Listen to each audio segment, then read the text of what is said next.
Assalamualaikum warahmatullahi wabarakatuh. Waalaikumsalam warahmatullahi wabarakatuh. Kami dari kelompok 5, kelompok kami akan menjelaskan tentang organisasi ini sepati. Perkenalkan, nama saya Mandara Chandra. Saya Zaskia Ramadita. Saya Chelsea Putri. Dan satu anggota kami yaitu Najwa Obi. Dia tidak bisa datang hari ini dikarenakan sakit. Untuk pertama-tama definisi akan dibacakan oleh kawan saya. Ini seperti adalah wadah perjuangan utama yang berbentuk partai politik dengan berideologi nasionalisme. Ini Cipatis berdiri pada 25 Desember 1912 di Bandung. Walaupun namanya menggunakan bahasa Belanda, akan tetapi organisasi ini adalah partai yang keanggotaannya terbuka untuk semua orang di Hindia Belanda dengan program perjuangan mengusung nasionalisme Hindia.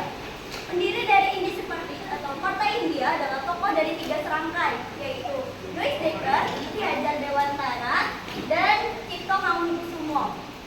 Ketiga tokoh tersebut mendirikan Indi Cipatis sebab menginginkan adanya suatu bentuk kerjasama yang terjadi antara orang Indo alias orang campuran Indonesia Belanda dengan orang Indonesia asli atau yang biasa disebut dengan Bumi Putra. Di sini kami akan menjelaskan mengenai ketiga tokoh tersebut. Yang pertama, Louis Dekker. Louis Dekker adalah sosok penggagas utama dari terbentuknya Indi Cipatis atau Partai Hindia. Ia memiliki nama asli dari Dija Setiabudi. Louis Dekker adalah seorang keturunan Belanda sekaligus pelopor dari munculnya rasa nasionalisme di Indonesia pada awal abad ke-20. Meskipun keturunan dari Belanda, Louis Dekker justru memiliki peran dalam meningkatkan rasa nasionalisme penduduk Indonesia asli untuk melawan pemerintahan kolonial saat itu. Louis Dekker bukanlah sosok keturunan Indonesia murni. Louis Dekker pun beberapa kali mendapatkan diskriminasi dari orang-orang Belanda murni. Selain itu, ia adalah salah satu orang Indo yang tidak memiliki posisi kunci dalam pemerintahan sebab tingkat pendidikan yang ia miliki. Karena sering mendapatkan perilaku diskriminasi, Louis Dekker pun memiliki ide untuk mencetuskan Indi Cipatis. Akan tetapi organisasi ini tidak dapat berjalan dengan baik sebab tidak mendapatkan dukungan yang cukup dari masyarakat saat itu. Kemudian, pada tahun 1912, Louis Dekker pun memutuskan untuk mengajak Cipto Mangunkusumo serta Ki Hajar Dewantara untuk mendirikan partai sendiri dengan nama Indi Cipatis atau Partai Hindia. Bersama dengan 2 kawannya, ia memiliki tujuan untuk menciptakan kerjasama di antara orang Indo dengan para Bumi Putra. Karena perjuangannya tersebut, Louis Dekker bahkan sempat ditahan oleh Belanda karena dianggap menentang pemerintahan kolonial. Kedua, Ki Hajar Dewantara.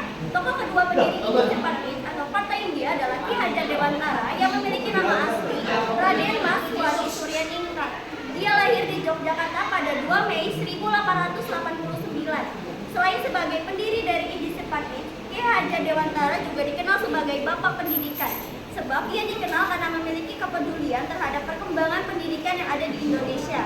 Ki Hajar Dewantara juga bergabung dengan organisasi Budi Utomo. Bergabungnya ia pada 20 Mei pun menjadi awal mula ia berkiprah di dunia politik. Ki Hajar Dewantara memiliki tujuan nasionalisme, yaitu untuk menghapuskan dominasi para kolonial serta membuat para kaum peranakan Indo hingga Bumi Putra sadar untuk bersatu menghadapi musuh yang sama saat itu, yaitu pemerintahan kolonial. Ki Hajar Dewantara pun banyak menyumbangkan jasa-jasanya bagi Indonesia, khususnya dalam bidang pendidikan saat itu. Selain itu, Ki Hajar Dewantara juga mencetuskan semboyan pendidikan yang saat ini masih dikenal dan digunakan. Semboyan pendidikannya yaitu Ing Arsa Sukulada, Ing Madya Mangunkasa, Tuturi Handayani. Yang ketiga ada Cipto Mangunkusumo. Tokoh pendiri ketiga adalah Cipto Mangunkusumo.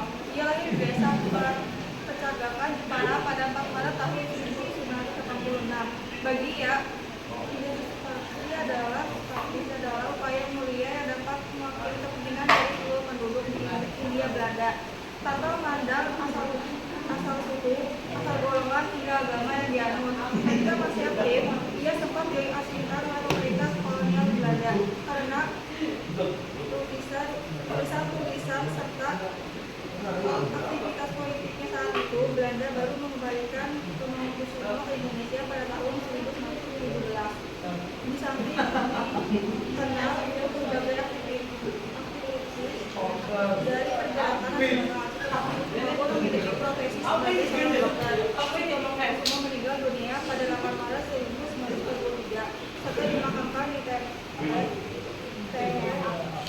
TPA Ambarawa, Jawa Tengah.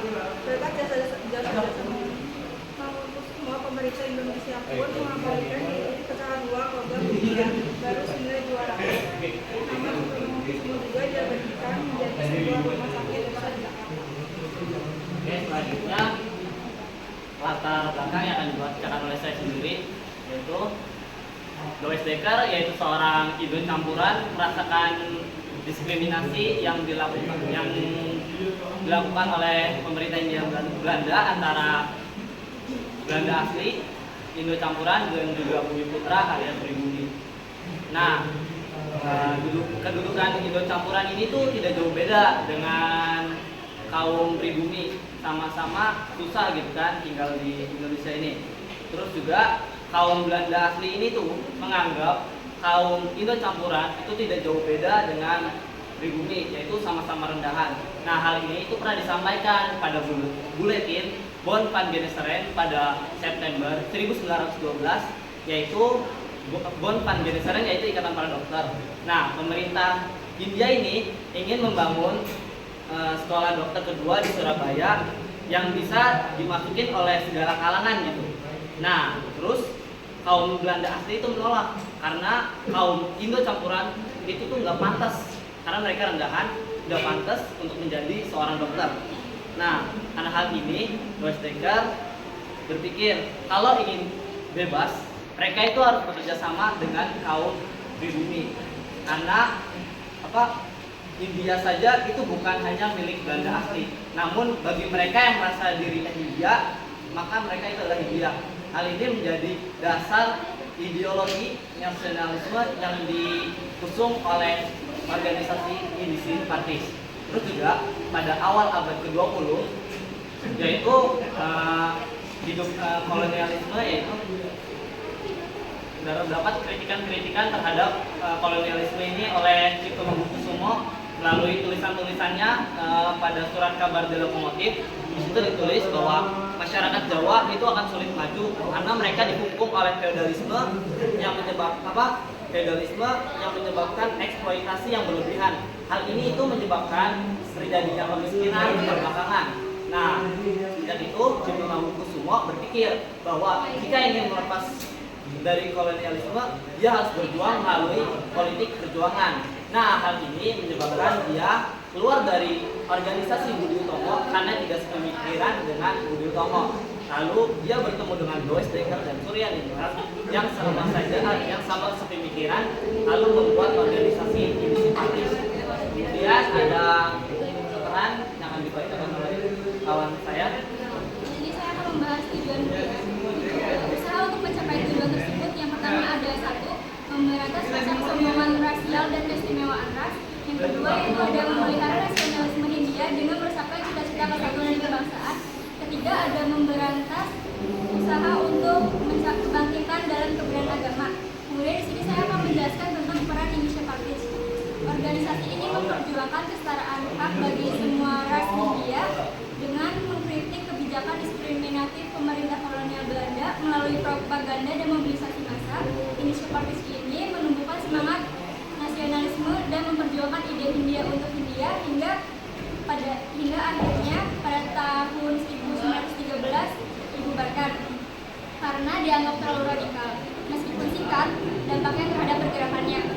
Kemudian ada pembubaran Indonesian Parties. Pembubaran Indonesian Parties oleh pemerintah Belanda pada tanggal 4 Maret 1913, pemerintah kolonial Belanda akhirnya membubarkan Indonesian Parties. Sebab kehadiran Indonesian Parties ini sebagai gerakan yang radikal serta mengganggu keamanan. Akibat terhadap tekanan semangat gerakan nasionalisme yang semakin kuat, pembubaran ini justru memicu semangat perjuangan di kalangan rakyat, mendorong lahirnya organisasi-organisasi baru yang lebih radikal serta berpengaruh dalam perjuangan kemerdekaan selanjutnya. Kemudian ada faktor-faktor Indonesian Parties dibubarkan. Yang pertama ada satu, penolakan badan hukum. Kedua ada aktivitas politik kontroversial. Ketiga ada penangkapan tokoh-tokoh utama. Keempat ada tekanan politik. Walaupun ketiganya sudah dibubarkan, mereka tetap memperjuangkan. Yang pertama ada Lois Dekker. Ia kedua ada Suryaningrat yang ia terjun di dunia pendidikan dikenal sebagai Ki Hajar Dewantara. Ketiga ada Cipto Mangunkusumo, ia meneruskan perjuangan yang lebih radikal. Oke, kita buka sesi tanya jawab. Apakah ada yang ingin bertanya? Baik, silakan. Ani dari Kompas, apa perbedaan ini partit sama Oke. Tunggu. Saya akan menjawab pertanyaan kita, yaitu dengan wakil bertujuan untuk memperjuangkan kepentingan golongan Indo dan bekerja sama dengan penduduk Indonesia lainnya. Sedangkan Bung Tomo bertujuan untuk mengatasi kondisi kehidupan yang memungkinkan setelah diberlakukannya politik etis. Oke, apakah ada yang ingin bertanya lagi?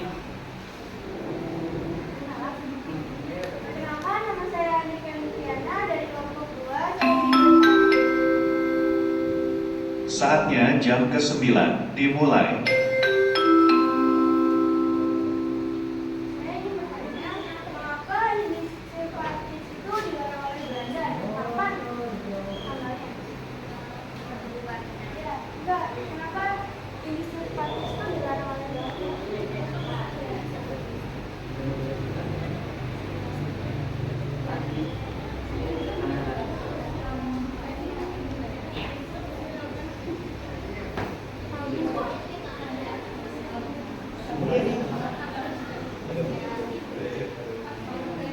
Mungkin saya izin menjawab. Itu pada tanggal 4 Maret tahun 1913 sebab kehadiran Indonesia Partis itu karena dia itu sebagai gerakan yang radikal, kita mengganggu keamanan.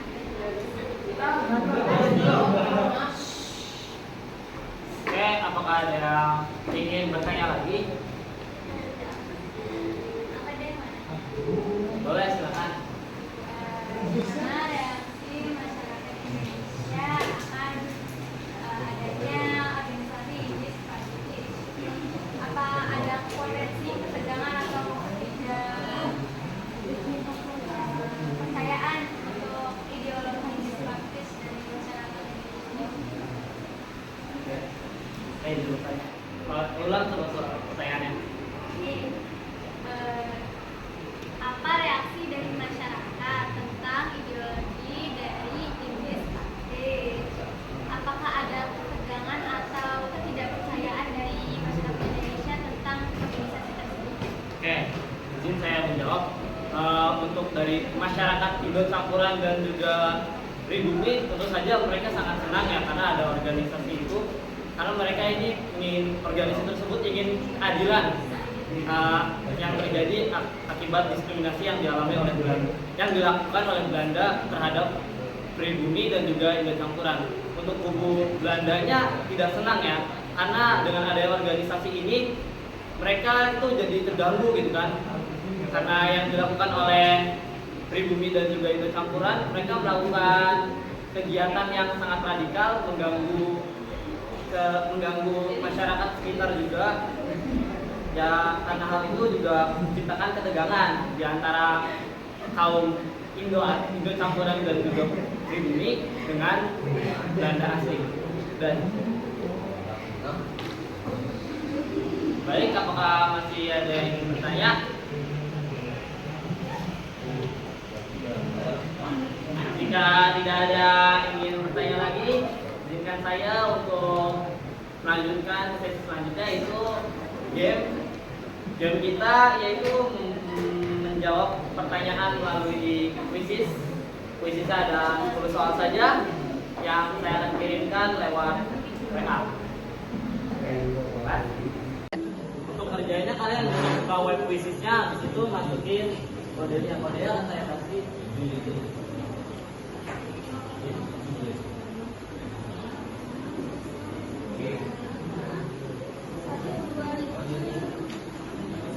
Nah, ini kode buat masuk ke kuisisnya. Kalau udah masuk, kalian bisa kerjain. Cuma ada 10 soal doang.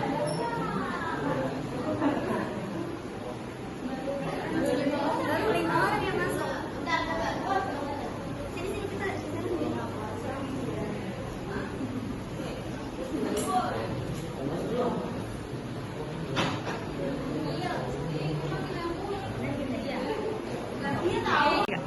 Baik, kalau ada pada masuk semua ke dalam titiknya, mulai sekarang kalian boleh kerjain. Mulai.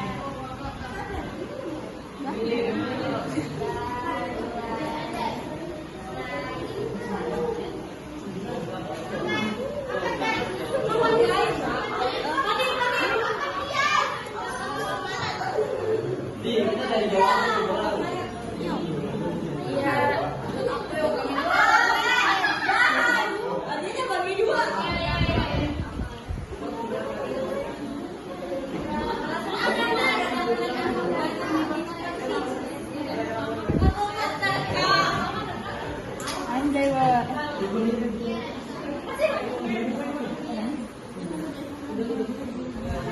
Lagi apa? Lagi apa? Hai, lagi apa? Serius banget?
Oke, baik. Semuanya udah selesai mengerjakan bisnisnya dan kita juga udah dapat peringkat dan pemenang-pemenangnya. Untuk yang juara pertama adalah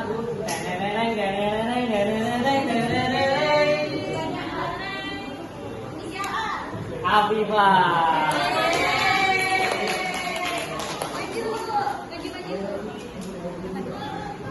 Oke, untuk yang kedua yaitu ada Prisma. Dan untuk yang ketiga ada Jihan.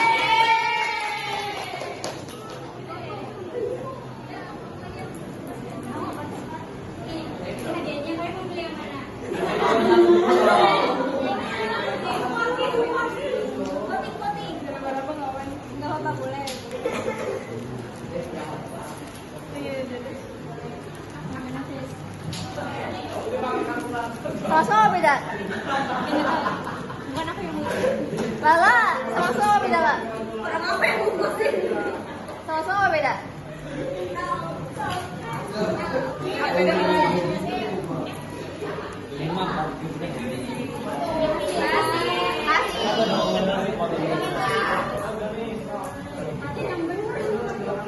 Jangan sampai bawah ya. Ya, terima kasih semuanya. Silakan mulai.